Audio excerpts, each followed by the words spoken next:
Exercise 11 on page 187.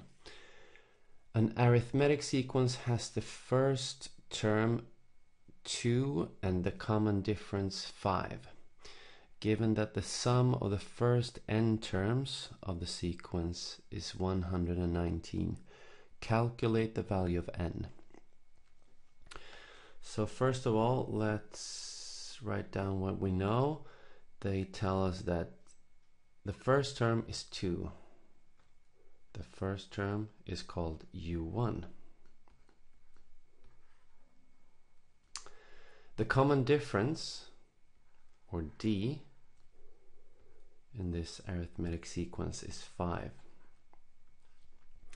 Just by knowing this, we can actually generate the whole sequence, because as you remember, we have the first term, and then to get the second term we add the common difference, so plus 5, so it's going to be 7. Then to get the third one we add d again, 5, which is 12, plus 5 is 17, 23, etc.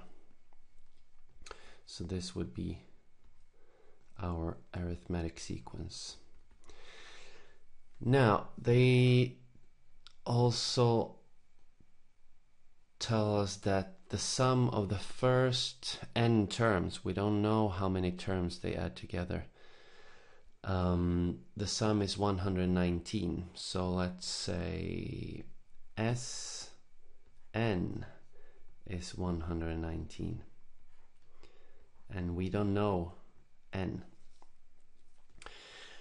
We have two formulas for the sum of an arithmetic sequence of the first n terms. In this case, we're gonna use this one. N over 2 bracket 2 times the first term, u1, plus within bracket n minus 1 times d.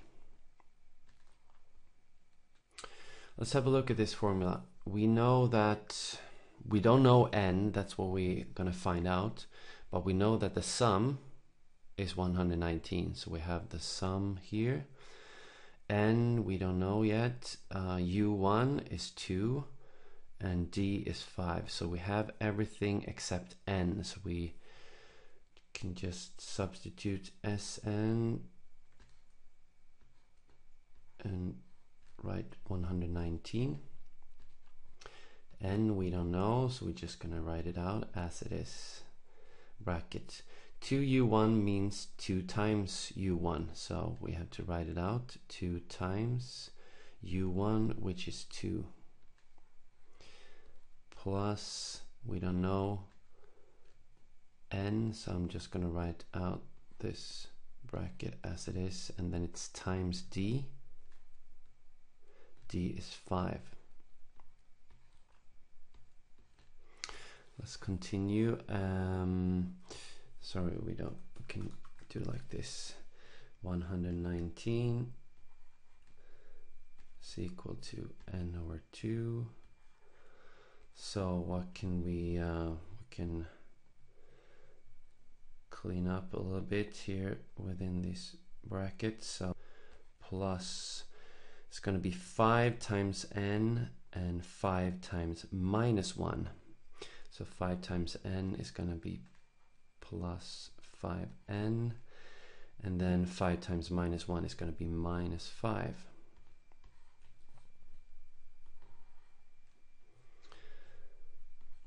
(119) is equal to n over 2. 4 minus 5 is minus 1. 5n stays. Minus 1.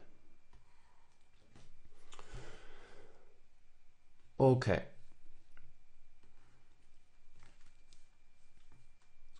(119) is equal to, how can we do this? Well, this means n over 2 times the first term and then times the second term. So n over 2 times 5n, and then n over 2 minus 1 times minus 1.